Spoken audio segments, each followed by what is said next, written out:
Have you ever really thought about the stories that are hiding inside the words we use every single day? Well, today we're going to do just that. We're diving deep into one single Chinese character to unpack a 2,000-year-old idea of what it means to be a grown man. Okay, so let's jump right in. In English, right, if we want to be specific, we often need two words, grown man. But in Chinese, this entire concept, all of that meaning, is packed into this one elegant little character. It's like a tiny portrait of a huge cultural idea. And see, that's the cool thing about characters like this. They aren't just letters on a page. They're basically tiny pictures with really deep histories. So what story is this one telling us? To figure that out, we've got to go way back in time. To get the answer, our story really begins with the character's oldest form, which, believe it or not, was literally a drawing of a person. Yeah, if you look back 2,000 years, you can almost see the original sketch. It's a person, standing tall, arms and legs out. Pretty simple, right? But the most revealing detail isn't the body at all. The real key, the part that tells the whole story, is that single horizontal line right at the top. Now that is not just some random stroke, it's everything. It actually represents a very specific hairstyle. So in ancient China, there was this belief that you shouldn't cut the hair your parents gave you. So what happened when a boy came of age? Well, there was a whole ceremony to bundle up his long hair and pin it up. That hairpin was basically the ancient equivalent of getting your driver's license. It was a public signal that you were officially a grown man with brand new responsibilities. So, we know the character means grown man, but the language doesn't stop there.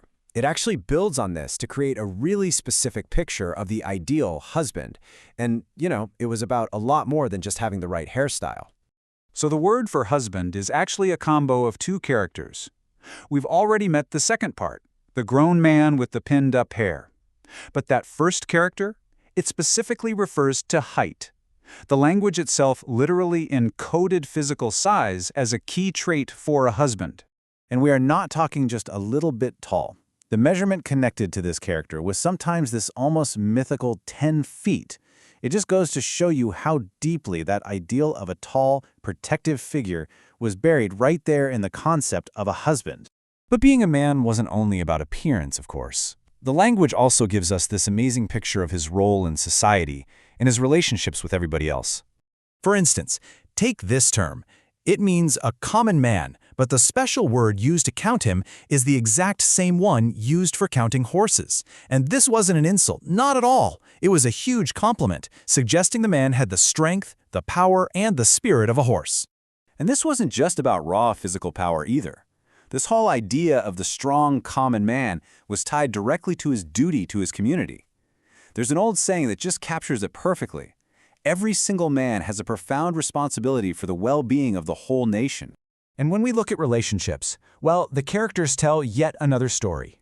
The character for wife combines the symbols for a woman and a duster or a broom.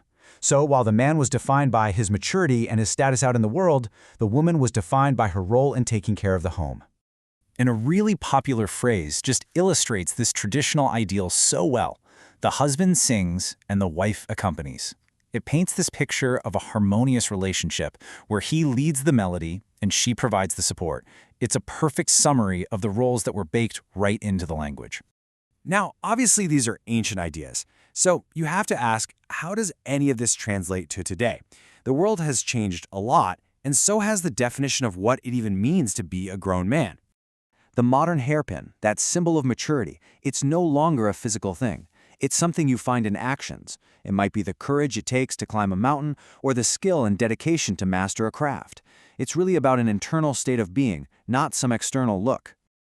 Unpacking this one little character just shows how language is like a time capsule of cultural values. And it really makes you wonder, doesn't it? What hidden stories and ancient ideals are tucked away in the words that you use every single day?